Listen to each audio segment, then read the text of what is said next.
Sister Kate here, out doing things, and I have a tip for you about plastic tarps. The hoop house behind me, I put several tarps on and they worked great for shelter and windbreak and so on, but they only last a year. If you see the condition of this one, what happens is when the wind blows really hard, it shreds those tarps. They are just simply not made to withstand the weather, the sun, the cold, the snow, and the wind.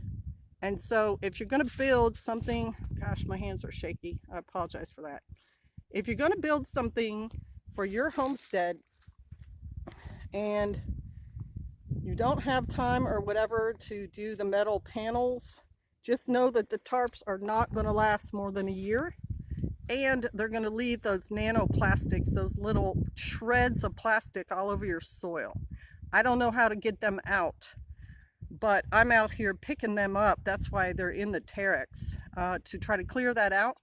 And of the 4 tarps that I put on that shed, there's only 2 left. And the one that's in the best shape is the one that's right over the top of it with all the support of the fence panels.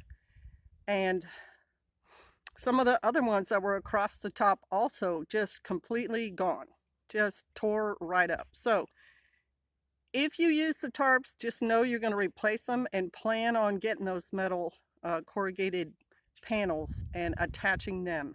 You just go right through the fence, you put the panel on the top, and then you get some 2x4 and you bolt through the roof panel down into the 2x4, and that works great.